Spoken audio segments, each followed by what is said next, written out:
حضرت مولا علی شیر خدا کرم اللہ تعالیٰ وجہ الکریم فرماتے ہیں نبی پاک ایک سفر پہ گئے تو مجھے اپنا نائب بنا کے مدینے میں چھوڑ گئے حفاظت کے لیے.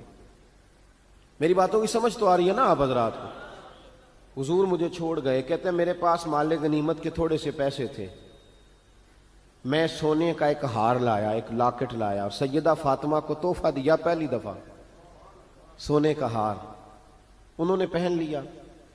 نبی پاک علیہ السلام کا طریقہ مبارکہ یہ تھا کہ حضور جب سفر پہ جاتے تھے تو سب سے آخر میں سیدہ فاطمہ کے گھر جاتے, اور جب واپس آتے تو سب سے پہلے آتے, سب سے پہلے. حضرت علی کہتے ہیں قاصد آیا, اس نے آ کے بتایا کہ کل نبی پاک واپس آ جائیں گے. سیدہ فاطمہ بڑے دنوں سے انتظار کر رہی تھی کہ حضور آئے نہیں, اتنے دن ہو گئے. جب جا کے بتایا نا کہ کل حضور آئیں گے تو کہتے سیدہ نے صبح سے صفائیاں شروع کر دی. کھانا پکایا اپنے محبوب کے لیے, حضور کے لیے بہترین کھانا بنایا اور بہت ساری تیاری کی. کہتے ہیں حضور آئے حسب روایت, حسب عادت, وہی مبارک عادت جو محبوب کی ہمیشہ سے تھی. نبی پاک آئے, پہلا قدم سیدہ فاطمہ کے گھر میں رکھا, السلام علیکم کہا, اور سیدہ نے وعلیکم کہا تو حضور نے ان کا چہرہ دیکھا تو واپس چلے گئے. حضرت فاطمہ رونے لگ گئی. مولا علی شیر خدا کہتے ہیں میں گھر آیا تو بی بی صاحبہ زاروں قطار رو رہی. فاطمہ کیا ہوا؟ کالی پتہ نہیں, حضور سلام لیا واپس چلے گئے, ایسا کبھی ہوا ہی نہیں, پتہ تو کریں. شیر خدا کہتے ہیں میں مسجد میں گیا تو نبی پاک بھی ایک کونے میں بیٹھ کے رو رہے تھے. میں نے کہا یا رسول اللہ آپ یہاں رو رہے ہیں, فاطمہ وہاں رو رہی ہے, بات کیا ہے؟ تو نبی کریم علیہ السلام نے فرمایا وہ میری بیٹی ہو کے سونا پہنتی ہے. اگر فاطمہ بھی سونے سے پیار کرے گی تو امت کی غریب بیٹیاں کدھر جائیں گی؟ وہ بھی سونا پہننے لگ گئی ہے. وہ بھی اگر یہ کام کرے گی تو غریبوں کی بچیاں کس کے طریقے پہ چلیں گی؟ وہ بھی سونا پہنتی ہے. حضرت علی کہتے ہیں میں نے کہا یا رسول اللہ انہوں نے نہیں پہنا, وہ تو میں نے لا کے دیا ہے, انہوں نے خواہش نہیں کی. تو محبوب نے فرمایا اسے جا کے بتاؤ. حضرت فاطمہ الزہرا رضی اللہ تعالی عنہا کو جا کر کے بتایا گیا کہ محبوب پاک تو اس بات سے آپ سے ناراض ہے. حضرت فاطمہ نے اسی وقت سونا اتارا, کہا علی جو مدینے میں سب سے غریب گھر ہے اسے دے آ جا کے. بھائی نبی پاک نے انہیں سادگی میں رہنا, پاکیزگی میں رہنا سکھایا, انہیں حسن سکھایا, انہیں عبادت سکھائی.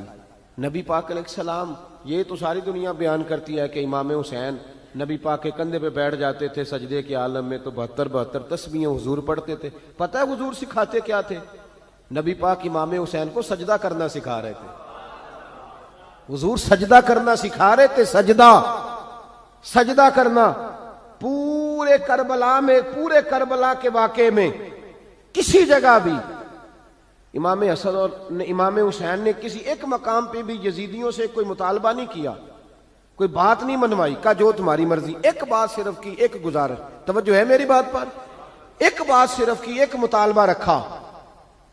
جب 9 محرم کو عمر بن سعد نے, شمر نے, ان سب نے کہا نا کہ حسین یا اب بات ختم ہو گئی, یا بیعت کرو یا جنگ کرو, تو امام حسین نے فرمایا مجھے ایک رات کی مہلت دو. علی کے بیٹے مہلت مانگ سکتے ہیں؟ بولے نا یار, مہلت مانگتے تھے وہ, کیا ضرورت تھی؟ امام حسین نے فرمایا مجھے مہلت دے, ایک رات رہ گئی ہے, میں راج کے سجدے کرنا چاہتا ہوں. سجدوں کے لیے مہلت مانگی, سجدوں کے لیے. توجہ ہے میری بات پر؟ محفلیں لمبی, نمازیں چھوٹی. 24 گھنٹے آپ کسی کو بٹھا لیں باہر, وہ بیٹھا رہے گا, گپے لگائیں. نماز کا ٹائم ہوگا تو پتہ نہیں کیا ہو جاتا ہے, لوگوں دوڑ گئے, او ہو نماز پڑھنی پڑ جائے گی. ایسے لگتا ہے جیسے کوئی بہت مشکل مرحلہ آن پڑا. بھائی کربلا والوں کا تو پیغام ہی نماز ہے, ان کا تو طریقہ ہی نماز ہے. امام حسین نے کہا ایک رات کی مہلت, فقط اس لیے کہ میں کھل کے نمازیں پڑھ لوں. ساری رات بڑی باتیں تھی نا, بڑی باتیں. سیدہ زینب سے دکھ سکھ کر سکتے تھے ساری رات, امام زین العابدین کو بڑی باتیں بتا سکتے, بڑا کچھ ہو سکتا تھا. لیکن امام زین العابدین کہتے ہیں ساری رات حسین ابن علی نے سر سجدے سے نہیں اٹھایا. چل تو اس طرح کر, امام حسین تو ساری زندگی ساری رات پڑھتے رہے نا, تو چل ایک رات کی عبادت کر ان کے نام پر, ایک رات ساری جاگ. نہیں نا تسی ہاں کی تھی, ایک رات کہی ہے میں نے, بڑا مشکل ہے ہمارے لیے. آپ یقین کریں مسلح, اور پھر کسی نے ہمیں کان میں بتا دیا ہے کہ تسی نسبت آ لے ہو, تسی بخشے ہو. اے کوئی پکی گل دس گیا ساری, اس میں کوئی شک نہیں کہ نسبت سے ہی بخشے جائیں گے. لیکن امام حسین ڈائریکٹ نواسے ہیں نبی پاک کے. اگر وہ نسبت کے باوجود بھی ساری ساری رات نماز پڑھتے ہیں, تو کس قسم کا نسبت والا ہے کہ 10 محرم کو بھی تیری ساری قضا ہو جاتی ہے, ساری قضا چھٹی, ہم نسبت والے ہیں. بس نسبت کا یہ معیار ہوتا ہے. نسبت کا معیار یہ ہوتا ہے کہ جو محبوب نے کیا وہ ہم نے کر کے چھوڑنا ہے, وہ کام کرنا ہے. اور پھر اہل بیت نبوت کا اسوہ حسنہ پردہ ہے. پردہ بڑی گمراہی آ گئی ہے امت میں. اب جو بچی ایم بی اے کر لیتی ہے, وہ سب سے پہلے یہ مطالبہ کرتی ہے کہ ہمارے حقوق برابر کے. اسلام نے عورت کو برابر کے حقوق نہیں دیے, عزت والے حقوق دیے. کون سے حقوق دیے بولیے؟ میں ایک یونیورسٹی میں تھا تو ایک بچی نے پیغام دیا, کہنے لگی جی, بچیاں بھی تھی پردے میں بیٹھی ہوئی, لیکچر یونیورسٹی میں ہو رہا تھا, تو اس نے کہا جی عورت کا تو گھر ہی کوئی نہیں ہوتا, عورت کا تو گھر ہی کوئی نہیں, تو ہم کدھر جائیں؟ میں نے کہا چلیں ادیبانہ انداز میں یہ بات درست ہے, لیکن حکیمانہ انداز میں درست نہیں. عورت کی تو اللہ تعالیٰ نے ذمہ داری بڑی شاندار رکھی ہے. جب تک باپ جوان ہوتا ہے نا, توجہ ہے میری بات پر, جب تک باپ جوان ہوتا ہے تو بیٹی اس کے گھر رہتی ہے, اور جب بچی جوان ہوتی ہے, ابا تھوڑا بوڑھے ہونے لگتا ہے نا, تو اللہ تعالیٰ خامند کی ڈیوٹی لگا دیتا ہے عورت پر. اور جب خامند تھوڑا بوڑھا ہونے لگ جاتا ہے تو بچے جوان ہو جاتے ہیں. تو میں نے کہا بی بی تو سمجھی نہیں, تو کہتی ہے میرا گھر کوئی نہیں.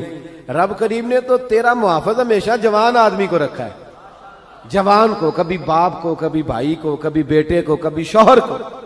تو یہ کیسے؟ اسلام نے تو تیرے لیے جوان خون تیرا محافظ رکھا, اگر تو سمجھے. حضرت فاطمہ نے ساری زندگی پردے میں گزاری, ان کا ننگا سر کبھی سورج نے بھی نہیں دیکھا. یہاں اللہ خیر کرے دینداروں کی بچیاں پردہ نہیں کرتی, حاجیوں نمازیوں کی بچیاں پردہ نہیں کرتی. کپڑے استری نہ ہو تو گھر میں جھگڑا شروع ہوتا ہے, اور بی بی پردہ نہ کرے تو پرواہ کوئی نہیں. حضرت عبداللہ بن سہل ایک تابعی بزرگ ہے, نام یاد رکھنا. عبداللہ بن سہل کہتے ہیں سیدہ زینب جب کربلا سے واپس آئیں تو وہ میری پڑوسن تھیں. 15 سال کہتے میں ان کا پڑوسی رہا ہوں, 15 سال. 15, امام شورانی نے اس کو لکھا ہے, 15 سال میں حضرت زینب کا پڑوسی رہا. کبھی ہوتا ہے نا کہ بی بی برقع پہن کے باہر نکل آتی ہے, بازار جانا ہے, دوائی لینی ہے, کوئی کام ہے. کہتے ہیں 15 سال میں پڑوسی رہا, پر میں نے پردوں میں چھپی ہوئی زینب بھی کبھی نہیں دیکھی. کہتا نا برقعے میں بندہ بی بی دیکھ لیتا, میں نے پردے میں چھپی ہوئی بھی بی بی کبھی نہیں دیکھی. تو کربلا والوں کا تو طریقہ پردہ ہے, ان کا طریقہ. اب آخری بات سنیں, کربلا والوں کا طریقہ حوصلہ ہے, ہمت ہے. ہمارے ہاں نا خودکشیاں عام, جھگڑا عام, لڑائی عام. اس کی وجہ یہ کہ حوصلہ کوئی نہیں. ذرا سی بات کوئی بندہ برداشت کرنے کو تیار. اہل بیت کا جو طریقہ ہے نا وہ حوصلہ ہے, وہ صبر ہے. وہ چلے محبت کی بات ہے کر دیتا ہوں. ایک بابا جی سے میں نے پوچھا, میں نے کہا جناب صحت کیسی ہے؟ کہ دکھا نہیں وڈیریاں کر چھڑیا. میں کہا کنی عمر ہے تہاڈی؟ کہندا میں عمر تے ایویں 76 کو سال ہے. تے میں کہا دکھاں تو بغیر بھی ہن تساں وڈیریاں ہی ہونا سی. بس کر دے, دکھوں کو بدنام کیا ہوا بلا وجہ. اب بس کریں, وڈیرے ہونا تھا کہ نہیں ہونا تھا؟ تے نہ دکھاں دا لا دیتا ہے. ہجوم غم میں بھی توہین نے ضبط غم نہ ہوئی, ہم تو اس احتیاط سے روئے کہ آنکھ نم نہ ہوئی. اللہ والے تو مطلب شکوہ کرنا ہر وقت شکوہ, حوصلہ ہی کوئی نہیں, سکون ہی کوئی نہیں, پریشانی بڑی ہے جی, آزمائش بڑی ہے. کبھی آپ نے کہیں سنا ہے کہ واقعہ کربلا کے بعد حضرت زینب معاذ اللہ نفسیاتی مریض ہو گئی تھی؟ امام زین العابدین, سیدہ سکینہ, حضرت صغرا, وہ حوصلے میں رہے, متوانا رہے. امام زین العابدین نے اس کے بعد بھی کئی دفعہ پیروں میں بیڑیاں پہنی, کئی دفعہ. سادات کا خاندان چلا. یہ جو داتا علی اجویری نے آ کے آپ کو کلمہ پڑھایا یہ بھی سید زادے ہیں. سیدوں کا قافلہ رکا نہیں, یہ خواجہ اجمیری بھی سید زادے, غوث پاک جیلانی بھی سید زادے. یہ سادات کا سلسلہ چلتا رہا. بار بار آ کے امت کی قیادت کی ان لوگوں نے. جب دیکھیں نا یہاں کسی بندے کا کٹا ہوا ہاتھ پھینکا جائے نا, بلکہ انگلی پھینک دی جائے, تو لوگ ڈر کے بھاگ جائیں گے، کسی کا، اپنے کسی کا نہیں، کسی کا، کیونکہ انسان کا وجود کٹ جائے تو دہشت پیدا ہوتی، آپ ڈر کے بھاگ جائیں گے۔ امام حسین کا کٹا ہوا سر، توجہ ہے میری بات پر؟ ذرا غور کرنا، بندے کا سر کٹ جائے، ہم سنتے ہیں بات پر غور نہیں کرتے۔ دھاڑ ان کا پڑا تھا کربلا میں، کٹا ہوا سر، زلفیں، پگڑی، کٹا ہوا سر نیزے پہ، آگے آگے سر جا رہا ہے، پیچھے سیدہ زینب جا رہی، با پردہ یزید کے دربار میں پہنچی، بی بی صاحبہ پردے میں بیٹھ گئی۔ یزید کہنے لگا دیکھ لو، اللہ نے مجھے عزت دی اور میرے دشمنوں کا معاذ اللہ کیا حال ہوا۔ جب اس نے یہ کہا نا تو حضرت نعمان بن بشیر صحابی بیٹھے تھے، اور ساتھ کہتے ہیں میرے ایک نابینا صحابی بھی بیٹھے تھے۔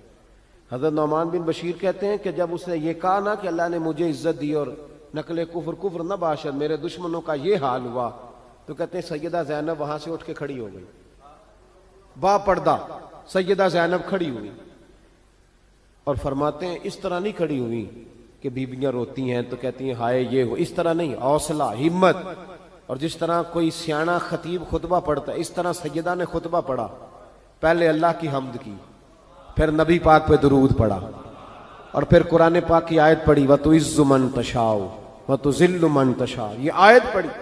کہتے سیدہ کی آواز میں وہ روب تھا، وہ گرج تھی، وہ وقار تھا، وہ اطمینان تھا کہ وہ نابینا صحابی میرا گھٹنا ہلا کے کہنے لگے نعمان علی آ گئے ہیں دربار میں، علی آ گئے ہیں، جبریل امی بول رہے ہوں جیسے، حکمت کے گوہر رول رہے ہوں جیسے، دربار دمشق میں بی بی زینب کا خطاب منبر پہ علی بول رہے ہوں جیسے۔ کہا یہ تو حضرت علی کی آواز، علی آ گئے کیا، علی آ گئے۔ سیدہ زینب فرمانے لگی یزید تیری حکومت ہے تو کہتا ہے کہ اللہ نے تجھے عزت دی، ذرا وقت بدلنے دے، ذکر تیرا بھی ہوگا پر تجھ پر لوگ لعنت برسائیں گے، اور جب میرے حسین کا ذکر ہوگا تو خطیب جمعے کے خطبے میں ذکر کیا کریں گے، خطبوں میں میرے نام۔ بھائی حوصلہ پیدا کرے زندگی میں، ہمارے اندر حوصلہ نہیں رہا، حوصلہ نہیں، توانائی نہیں، ذرا ذرا سی بات پہ ہم بگڑتے ہیں، ناراض ہوتے ہیں، اپنی طبیعتوں کو اکٹھا کریں۔ پہلا سبق یہ عرض کیا ہے کہ اہل بیت سے پیار کریں، بحث چھوڑ دیں، صحابہ سے پیار کریں اور بحث، نبی پاک کا میلاد منائیں اور بحث کرنی چھوڑ دیں۔ اور دوسری بات یہ کہ اہل بیت کا طریقہ فقر و فاقہ ہے، ان کا طریقہ سخاوت ہے، ان کا طریقہ پردہ ہے، ان کا طریقہ عبادت ہے، ان کا طریقہ حوصلہ ہے، حوصلہ مند زندگی گزاریں، توانائی